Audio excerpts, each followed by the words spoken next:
नमस्कार दोस्तों, एक बार पुनः आप सभी का स्वागत है ज्ञान अड्डा में। मैं हूं शेफाली और आज की इस वीडियो में डिस्कशन करने वाले हैं कुछ डाउट्स के बारे में जो कि आप सभी की तरफ से कॉन्टिन्यूसली आ रहे हैं। कल मैंने एक वीडियो बना करके आप सभी से एक इन्फॉर्मेशन को शेयर किया था जो कि हमें यूजीसी के एडिशनल सेक्रेटरी श्री सुरेंद्र सिंह जी से प्राप्त हुए थे। तो युवा हल्ला बोल की टीम गई और उन्होंने एक मेमोरेंडम दिया, ज्ञापन दिया, उन्होंने अपनी बात रखी, आपके हक की बात रखी, 6% से 12% मांग की हक की बात रखी गई। और मैंने आप सभी से वो मेमोरेंडम भी पढ़ के आपको बताया था। तो काफ़ी सारे स्टूडेंट्स के डाउट्स आ रहे हैं, उन सारे डाउट्स को मैं यहाँ पे लेना चाह रही हूँ, क्लियर करना चाहती हूँ और कुछ 2-4 चीज़ें और मैं एडिशनल आपको बताना चाह रही हूँ। पहला जो एक डाउट सबसे ज़्यादा आ रहा है वो ये कि 50,000 जो है क्वेश्चन कैसे बनते हैं। 150 तो क्वेश्चन ही होते हैं एक शिफ्ट में, तो अगर 20 शिफ्ट भी हुए तो 12,000, 12,500 या 20,000 के आसपास हद क्वेश्चन हुए तो 50,000 कैसे क्वेश्चन बन रहे हैं। मुझे नहीं समझ में आ रहा है कि आप लोगों का जो लॉजिक है वो किस लॉजिक में जा रहे हैं। एक बेसिक आईक्यू की भी बात होती है, बेसिक आईक्यू से भी ये अंडरस्टूड था कि 50,000 क्वेश्चन अगर क्लेम किया जा रहा है, अलग अलग स्टूडेंट अगर क्लेम कर रहे हैं तो ये कोई बड़ी बात नहीं है। 15 लाख लोगों ने फॉर्म भरा था, 10 लाख लोगों ने भी अगर परीक्षा दी होगी और उस 10 लाख परीक्षा जिन्होंने भी दिया है कैंडिडेट्स ने, उसमें से अगर 50,000 लोगों ने भी अगर क्लेम किया है तो ये आंकड़े में, मात्रा में ये नगण्य है, कुछ भी नहीं है। 50,000 से ज़्यादा ही वैसे क्लेम हुए हैं। एक क्वेश्चन को मल्टीपल लोग क्लेम कर सकते हैं, ऐसा कहीं भी नहीं लिखा है कि एक क्वेश्चन को सिर्फ एक ही स्टूडेंट क्लेम करेगा। अब हो सकता है कि वो क्वेश्चन जो स्टूडेंट ने क्लेम किया हो वो गलत क्लेम किया हो, लेकिन पैसा तो सभी 50,000 स्टूडेंट्स ने दिया है ना, तो क्लेम तो सभी ने किया हुआ है ना। तो यूजीसी तो जब तक खोलेगा नहीं आपका क्वेश्चन पेपर या कहीं आपका एप्लीकेशन नंबर से, क्योंकि हर एक कंप्लेंट आईडी के साथ में आपका एप्लीकेशन नंबर गया है, तो वो एप्लीकेशन उनको सपना तो आएगा नहीं कि इन्होंने भी सेम क्वेश्चन क्लेम किया, तो उनको खोलना तो पड़ेगा ही। और पूरी इस प्रक्रिया में समय लग रहा है। कोविड कोरोना की सिचुएशन है, लॉकडाउन की सिचुएशन है, तो वर्क फ्रॉम होम का कंसेप्ट है, तो घर पे बैठ करके लोग कैसे काम कर रहे होंगे ये आपको हमको सबको पता है। तो ये चीज़ आप ये अपना दिमाग से कंसेप्ट निकाल दीजिए कि 50,000 क्वेश्चन बन ही नहीं सकते हैं। बिल्कुल बन सकते हैं और 50,000 से ज़्यादा भी हुए हैं बाकायदा क्लेम, और हजार रुपए आपने दिया है तो 50,000 इंटू 1,000 कर लीजिए। सोच लीजिए करोड़ों रुपए के क्लेम हुए इस बार, हमारे आपके सोच से ज़्यादा परे। दूसरा ये सवाल कि 6% स्टूडेंट्स का ही सिलेक्शन होना चाहिए। ऐसे काफ़ी सारे स्टूडेंट बोल रहे हैं कि 12% स्टूडेंट के सिलेक्शन की क्यों मांग करी जा रही है। बजाय 12% स्टूडेंट के सिलेक्शन की मांग करने के 6% के जो स्टूडेंट्स हैं, स्टूडेंट्स अपनी काबिलियत को बढ़ाएं, क्वालिटी को बढ़ाएं, इतना पढ़ें लिखें, गुणवत्ता को बढ़ाएं कि वो 6% में ही सेलेक्ट हो जाएं। बहुत अच्छी बात है अगर आप ऐसा सोच रहे हैं तो बहुत अच्छी बात है। फिर तो ऐसा सोचने वाले सभी स्टूडेंट्स को आगे जॉब लेने के लिए भी कोई दिक्कत नहीं होनी चाहिए। फिर आप अपनी क्वालिटी को बढ़ाइए, अपनी स्किल को बढ़ाइए, अपनी एक्सीलेंस को बढ़ाइए और आप जॉब लीजिए। फिर अगर आपको आगे जॉब नहीं मिलेगी तो उसका रोना आप मत रोइएगा कि जॉब नहीं मिल रही है, बेरोजगारी बढ़ रही है। क्यों भाई, अपनी क्वालिटी को बढ़ाइए, अपनी स्किल को बढ़ाइए, अपनी एक्सीलेंस को बढ़ाइए। तो ये जो मांग हम कर रहे हैं 6% के सिलेक्शन के बजाय 12% की मांग, इसका जो आधार है, पहले आधार समझिए। इसका आधार ये बिल्कुल भी नहीं है, कतई नहीं है कि 2 सेशन का मर्ज हुआ इसलिए हम मांग कर रहे हैं। कुछ स्टूडेंट्स ये गणित बता रहे हैं कि 100 लोगों ने अगर परीक्षा दी तो 6% का सिलेक्शन हुआ, तो 6 लोगों का सिलेक्शन हुआ, तो 200 लोग अगर अगले सत्र में देते हैं टोटल मिलाकर के मर्ज कर देने के बाद में, तो 12% का सिलेक्शन मतलब 12 स्टूडेंट सेलेक्ट होंगे। ये कॉमन परसेंटेज का मैथमेटिक्स से कंसेप्ट है, सबको समझ में आता है, ये बताने की जरूरत नहीं है। कोई इतना भी डम्ब नहीं है कि इस कंसेप्ट को ना समझे, ये बहुत ही कॉमन सा कंसेप्ट है। ठीक, तो ये आधार कहीं भी नहीं था, ना ही युवा हल्ला बोल ने इस आधार को रखा, ना ही हमने कभी इस आधार को रखा कि 2 सेशन मर्ज हुआ है इसलिए 12% कर दो। अब समझिए कि 12% की मांग क्यों की जा रही है। मान लो एक सत्र की परीक्षा हुई, 100 लोगों ने परीक्षा दी, 6% का सिलेक्शन हुआ यानी 6 स्टूडेंट। अब अगली बार जब परीक्षा होगी तो उस परीक्षा में 94 लोग वो होंगे जो कि पहले वाले में असफल रहे होंगे, प्लस 6% नए लोगों का मौका मिलेगा, क्योंकि 6% तो पहले सत्र में सेलेक्ट हो चुके हैं ना। मर्ज कर देने से कंपटीशन बढ़ा है, ये हिडन कंपटीशन है जो आपको समझ नहीं आ रहा है, ये हिडन कंपटीशन है। तो 94 ऐसे स्टूडेंट जो कि पिछले परीक्षा में असफल हुए होंगे, प्लस 6% नए लोगों को मौका मिलेगा, और ऐसा नहीं हुआ और नहीं होने की वजह से हमने ये डिमांड रखा कि 12% का सिलेक्शन होना चाहिए। दूसरा आधार क्या था, मान लो आपकी उम्र 31 साल, ये लास्ट अटेम्प्ट था आपका, लेकिन आप दे नहीं सकते, वो आपका अटेम्प्ट आपसे चला गया। तो काफ़ी सारे स्टूडेंट्स को एक और अटेम्प्ट देने की, एक बार और एग्ज़ाम में बैठने की जो अपॉर्चुनिटी थी वो लूज़ हो चुकी है। तो उसके लिए 6% के बजाय 12% का मुद्दा रखा गया। अब 12% हो या ना हो वो अलग बात है, लेकिन सब चीज़ की एक प्रक्रिया होती है। अगर हम डायरेक्टली ये बोले, उनके दिमाग में एक प्रेशर तो गया, कम से कम यूजीसी के दिमाग में एक प्रेशर तो गया कि भाई 31 वर्ष का जो भी व्यक्ति रहा होगा या जिसका ये लास्ट अटेम्प्ट रहा होगा, उसने तो अपॉर्चुनिटी लूज कर दी। तो अब एज रिलैक्सेशन के ऊपर में वो कुछ सोच सकते हैं। हम ये कह रहे हैं कि बेरोजगारी तो पूरे भारत में सबके लिए समस्या है ना, वो 12% बढ़ाएं। अगर वो 1% भी बढ़ा देते हैं तो हमारे आपकी सोच से परे कितने स्टूडेंट्स का भला होगा, कितने स्टूडेंट्स का भला होगा, हम आप सोच भी नहीं सकते शायद। तीसरा प्रश्न ये कि काफी सारे स्टूडेंट कह रहे हैं कि 12% का सिलेक्शन हो तो जाए, लेकिन नेट लेकर के करोगे क्या, जॉब तो मिल नहीं रही है।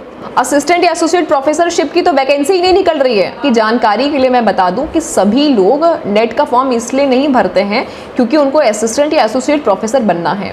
बहुत सारे स्टूडेंट और काफ़ी स्टूडेंट नेट का फॉर्म इसलिए भरते हैं कि उनको आगे पीएचडी करनी होती है, उनको आगे रिसर्च करना होता है। और आपकी जानकारी के लिए बता दूँ कि अब रिसर्च करने के लिए, पीएचडी करने के लिए नेट मैंडेटरी हो चुका है। अगर आप आगे पीएचडी करना चाहते हैं तो आपके पास में नेट होना चाहिए। सबका ये मुद्दा नहीं है कि सबको असिस्टेंट या एसोसिएट प्रोफेसर ही बनना है। कुछ के स्कूल भी होंगे, कुछ के कॉलेज भी होंगे, कुछ इसेंशियल क्वालिफिकेशन को अपने गेन करने के लिए, अपनी रिज्यूमे को हाई करने के लिए, कुछ लोग स्टडी करने के लिए, अध्ययन करने के लिए नेट का फॉर्म भरना चाहते हैं, पीएचडी करना चाहते हैं। ठीक, तो ये चीज़ तो अपने दिमाग से भ्रम से निकाल दीजिए। अच्छा, अब उसमें भी कुछ क्वेश्चन ये कर रहे हैं कि भाई पीएचडी की सीट्स तो लिमिटेड है, 12% को अगर सेलेक्ट भी कर लिया और रिसर्च की तो जो सीट्स लिमिटेड है, तो कहाँ कौन से आंकड़े में आप रह रहे हैं। आपको पता है कि हमारे देश में लगभग 868 यूनिवर्सिटीज़ ऐसी हैं जो पीएचडी करा रही हैं। अगर हर यूनिवर्सिटी 200 सीट भी अगर पीएचडी की रखती है तो 2.5 लाख से 3 लाख, ये आंकड़े हवा में नहीं है। आप जाके गूगल पे चेक कर लीजिएगा कि कितनी यूनिवर्सिटी हैं भारत के अंदर में जो पीएचडी करा रही हैं डिफरेंट प्रोग्राम्स के अंदर में। तो लगभग 2.5 लाख से लेकर के 3 लाख के आसपास सीट्स आपकी है, हर साल निकलती हैं पीएचडी के लिए। अब आप ये समझिए कि एक बार अगर नेट की परीक्षा होती है तो 50,000 के आसपास कुल लोग सेलेक्ट होते हैं। इस बार तो मर्ज कर दिया गया है तो लाख लोग सेलेक्ट होंगे, फिर भी सीट वैकेंट रहने वाली है। अच्छा, पहले क्या होता था कि एंट्रेंस एग्जामिनेशन भी करा करके पीएचडी की सीट्स को भरा जाता था, है ना। तो अब तो वो भी कंसेप्ट खत्म हो गया। अब तो आपको पीएचडी करनी है तो आपके पास में नेट होना चाहिए। तो सीट्स की कहीं कोई कमी नहीं है। अपने थोड़ी सी सोच के दायरे को बढ़ाइए और ये जो ऊल जलूल से आपके दिमाग में प्रश्न आ रहे हैं उसको बंद करिए। किसी यूट्यूबर को कोई फ़र्क नहीं पड़ता, किसी एजुकेटर को कोई फ़र्क नहीं पड़ता कि 6% का सिलेक्शन हो या 12% का सिलेक्शन हो। एटलीस्ट अगर कोई प्रयास कर रहा है तो उसके टांग ना काटिए, उसके हाथ पैर ना बांधिए। सपोर्ट नहीं कर सकते तो उसको डीमोटिवेट भी मत करिए। युवा हल्ला बोल को थैंक यू है। एंड हमारा जो भी डिस्कशन इनसे चल रहा है या बाकी औरों से भी चल रहा है, उन सभी को सपोर्ट, उन सभी के सपोर्ट के लिए थैंक्स है। और एक चीज़ मैं और आप सभी से ये कहना चाहूँगी कि आप लोग में से कुछ स्टूडेंट्स ये भी कह रहे हैं कि मैम व्यूज़ के लिए सारी चीज़ें कर रहे हो, तो 200-300 व्यूज़ से कोई खास फ़र्क नहीं पड़ेगा। बहुत अच्छी बात है, बहुत अच्छा है कि वो व्यूज़ कम हो जाए, कम से कम नेगेटिविटी फ़िल्टर हो जाएगी। मेरे पास मेरे प्यार करने वाले, मुझे सपोर्ट करने वाले जेन्युइन मेरे मेंबर्स हैं और जिनको मैं फैमिली मेंबर्स कहती हूँ, मानती हूँ, दिल से मानती हूँ, तो वो उनके लिए मैं इन्फॉर्मेशन को दे रही हूँ, उनके लिए इन्फॉर्मेशन है। ये उन 100-200 लोगों के लिए नहीं है जो कि नेगेटिविटी की बात करते हैं, जो कि हर एक पॉजिटिविटी में नेगेटिविटी की बात करते हैं, फिर आगे सिलेक्शन उनका नहीं होता तो रोना भी रोते हैं, प्रॉब्लम्स पे डिस्कशन करते हैं।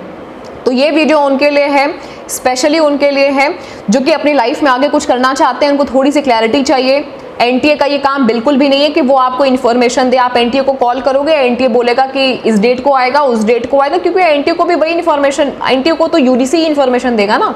चीज़ समझिए, अगर आप एनटीए को अपनी बात मेल करते हैं या अगर आप यूडीसी को अपनी बात मेल करते हैं तो वो पता नहीं आपकी मेल को खोलेंगे, पढ़ेंगे कि नहीं पढ़ेंगे, और सभी के पढ़ेंगे कि नहीं पढ़ेंगे ये हमें नहीं पता।